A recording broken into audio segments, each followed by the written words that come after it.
Assalamualaikum warahmatullahi wabarakatuh. Perkenalkan, nama saya Yusinta Miftahul Bararatin. Di sini saya akan mempresentasikan bab pertama dari perilaku organisasi, yaitu berjudul Apa itu Perilaku Organisasi. Subbab yang pertama adalah pentingnya keterampilan interpersonal. Arti interpersonal sendiri adalah secara garis besar kemampuan interpersonal dapat diartikan sebagai suatu kemampuan ataupun keterampilan milik seseorang untuk mengenal, menghadapi, dan berkomunikasi atau interaksi dengan pihak lain, baik secara individu dan kelompok. Bagi manajer, mengembangkan keterampilan interpersonal bagi para manajer juga membantu organisasi menarik dan mempertahankan pekerja yang berkinerja tinggi. Keuntungan, salah satu keuntungan memiliki manajer berkemampuan interpersonal adalah menciptakan tenaga kerja yang menyenangkan, memberikan logika ekonomi yang masuk akal. Contoh dari sikap interpersonal adalah 1. Kemampuan listening, 2. Kemampuan persuading. Lalu, subbab yang kedua ada apa yang dilakukan manajer.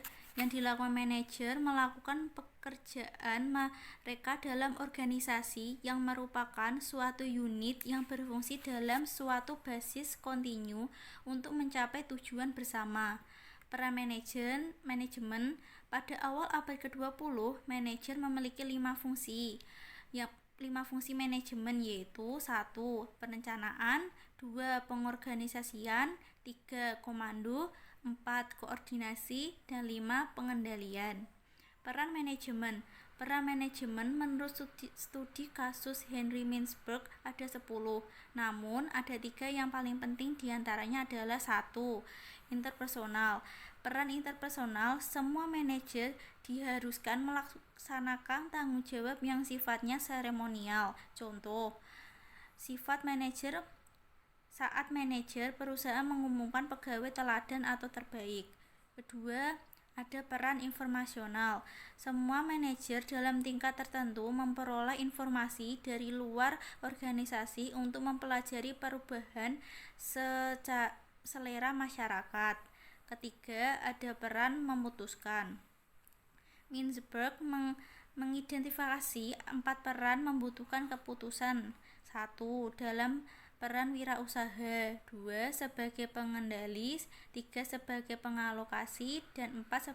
Sebagai peran negosiasi. Lalu ada keterampilan manajemen. Keterampilan teknis mencakup kemampuan manajer mengaplikasikan keterampilan dan kompetensi yang dimiliki untuk mencapai tujuan. 2. Keterampilan manusia, kemampuan memahami, berkomunikasi, dan mendukung orang lain. 3. Keterampilan konseptual, manajer harus memiliki kemampuan mental untuk menganalisis dan mendiagnosa situasi yang kompleks.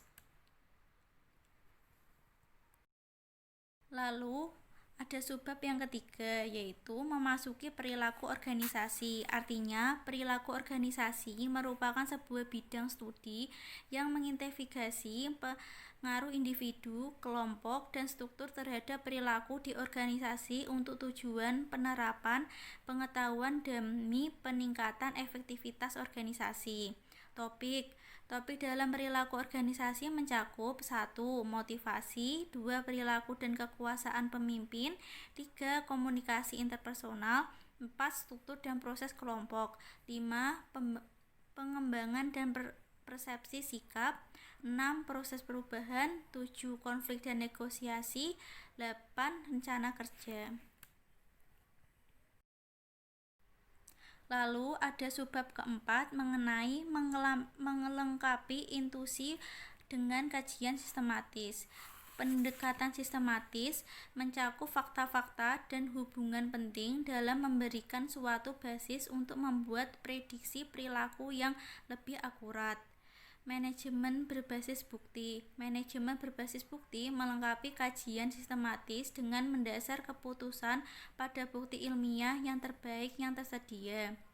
Kesimpulan, dapat disimpulkan bahwa intuisi dan pendekatan sistematis, manajemen berbasis bukti saling berkaitan. Mengendalikan intuisi saja akan berdampak buruk karena kita cenderung mengestimasi apa yang kita pikir dan kita tahu secara berlebihan. Lalu ada subbab yang kelima, yaitu disiplin berkontribusi dalam bidang perilaku organisasi. Ilmu perilaku dibagi menjadi 4. Yang pertama, ilmu perilaku psikologi, kontribusi, pembelajaran motivasi, kepribadian, emosi, persepsif, pelatihan, efektivitas kepemimpinan, kepuasan kerja, pengembalian keputusan individu, penilaian kinerja, pengukuran sikap, seleksi pekerja, desain kerja, dan stres kerja. Unit analisis individu, keluaran kajian perilaku organisasi. Ilmu perilaku yang kedua ada psikologi sosial, kontribusi, perubahan perilaku, perubahan sikap, komunikasi, proses kelompok. Unit analisis kelompok, keluaran kajian perilaku organisasi. Ilmu perilaku yang ketiga sosiologi, kontribusi dibagi menjadi 2. Pertama, komunikasi, kekuasaan, konflik, perilaku antar kelompok. Unit analisis kelompok, keluaran kajian perilaku organisasi. 2. Teori organisasi formal, teori organisasi, perubahan organisasi, budaya organisasi. Unit analisis sistem organisasi, keluaran kajian perilaku organisasi. Lalu ilmu perilaku yang keempat, antropologi, juga kontribusi dibagi menjadi 2. Yang pertama, nilai komparatif, sikap komparatif, analisis lintas budaya. Unit analisis kelompok, keluaran kajian perilaku organisasi. Kedua, ada budaya organisasi, lingkungan organisasi, dan kekuasaan. Unit analisis sistem organisasi, keluaran kajian perilaku organisasi. Lalu ada subbab yang keenam, adalah ada sedikit hal yang mutlak dalam perilaku organisasi. Ringkasan, hanya ada sedikit hal mutlak dalam perilaku organisasi karena seseorang sering bertindak sangat berbeda dalam situasi yang sama. Maka dari itu, konsep perilaku organisasi harus merefleksikan kondisi yang situasional atau kebetulan untuk membuat prediksi yang valid mengenai perilaku manusia. Ini berarti kita tidak dapat menawarkan penjelasan yang secara wajar, secara akurat mengenai perilaku manusia atau membuat kondisi yang valid. Contoh, bagi siswa yang akan menghindari menyatakan bahwa setiap individu menyukai kinerja yang rumit dan menantang, konsep umum. Mengapa? Karena tidak semua individu menginginkan sebuah pekerjaan yang menantang. Beberapa individu lebih menyukai pekerjaan yang rutin daripada pekerjaan yang bervariasi atau pekerjaan yang sederhana daripada pekerjaan yang rumit. Dengan perkataan lain, sebuah pekerjaan yang menarik bagi seseorang belum tentu menarik bagi orang lain. Jadi, daya tarik sebuah pekerjaan bergantung pada individu yang menjalankannya. Lalu ada subbab yang ketujuh, yaitu tantangan dan peluang untuk perilaku organisasi. Yang pertama, tekanan ekonomi. Tantangan, manajer harus bisa berpikir kritis untuk menaikkan pendapatan perusahaan, harus mengatasi isu-isu seperti stres. Peluang, pandai mempertahankan karyawan berkualitas, memahami bagaimana memberikan penghargaan. Kedua, merespon globalisasi. Manajer harus bisa meningkatkan kreativitas para pekerjanya. Beberapa hal yang dapat dilakukan manajer adalah 1. Bekerja sama dengan orang budaya asing. 2. Beradaptasi dengan budaya yang berbeda dan norma-norma peraturan. 3. Mengawasi perpindahan pekerjaan ke negeri dengan upah buruh yang rendah. 3. Mengelola keragaman tenaga kerja. Tantangan di Indonesia, keragaman tenaga kerja bersifat terbatas, terutama yang agak menonjol adalah perbedaan berdasarkan jenis kelamin dan usia. Namun, perusahaan di Indonesia harus siap dalam mengantisipasi keragaman tenaga kerja dalam rangka globalisasi, karena keragaman akan meluas dengan masuknya modal asing yang berarti juga masuknya tenaga kerja asing dan berbagai etnis atau bangsa. Peluang di dalam keragaman tenaga kerja, maka perusahaan atau organisasi harus bersikap adil dan tidak diskriminatif demi mencapai tujuan perusahaan atau organisasi tersebut. Peraturan-peraturan yang dibuat dalam perusahaan atau organisasi tersebut harus dipatuhi oleh semua pihak yang berada di dalamnya tanpa membeda-bedakan satu dengan yang lain. Lalu yang keempat, meningkatkan layanan pelanggan. Tantangan, kebanyakan organisasi atau perusahaan mengalami kegagalan karena karyawannya gagal menyenangkan pelanggan. Jadi, manajemen harus menciptakan sebuah kultur yang responsif terhadap pelanggan, mulai dari pesanan pelanggan sampai layanan purna jual jika organisasi atau perusahaan tersebut di bidang barang. Peluang, ada beberapa cara untuk mengatasi masalah ini, seperti memberi pelayanan before and after, melakukan follow up setelah penjualan, ciptakan suasana nyaman dengan pelanggan. Kerja dalam organisasi jaringan. Masalah yang sering terjadi dalam kasus ini adalah apabila sedang jarak jauh dan sinyal, namun manajer harus bisa menangani hal ini, mungkin dengan cara memotivasi dan memimpin orang, dan dalam membuat keputusan kolaboratif online membutuhkan teknik-teknik berbeda. Meningkatkan kesejahteraan pekerja. Tantangan, banyak pekerja tidak dapat dihindari dari tantangan kerja virtual. Teknologi komunikasi memungkinkan banyak pekerja teknis dan profesional melakukan pekerjaan dari mana saja. Itu berarti banyak karyawan merasa tidak benar-benar mendapatkan istirahat. Peluang, manajer harus memberikan bonus bagi para pekerja yang berlembur di luar jam kerja. Untuk pekerja online, manajer harus membatasi jam kerja agar pekerja juga dapat beristirahat. Meningkatkan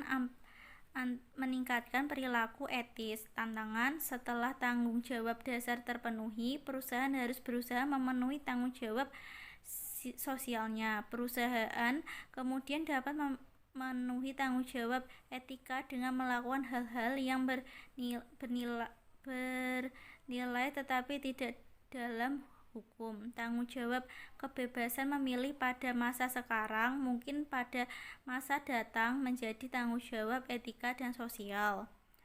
Peluang, moralitas, di mana perusahaan harus bertanggung jawab kepada banyak pihak yang berkepentingan karena ini merupakan hal benar yang harus dilakukan, terutama berdasarkan pada nilai-nilai keagamaan atau beberapa tanda moral yang diyakini secara personal. Suatu tindakan dinilai berdasarkan pada yang dianggap baik oleh masyarakat umum.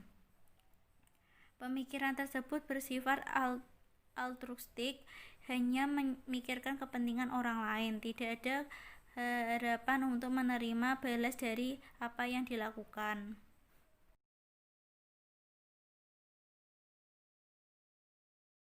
Subjudul yang ke-8 dan yang terakhir adalah daya tarik yang akan datang, mengembangkan model perilaku organisasi. Sebuah tinjauan, sebuah model adalah sebuah abstrak dari realitas suatu yang sudah disederhanakan. Ada 3 jenis variabel: 1. Masukan, 2. Proses, 3. Keluaran. Pada 3 level analisis yang berbeda juga, individu, kelompok, dan organisasi. Masukan adalah variabel seperti kepribadian, struktur kelompok, budaya organisasi yang berujung pada proses.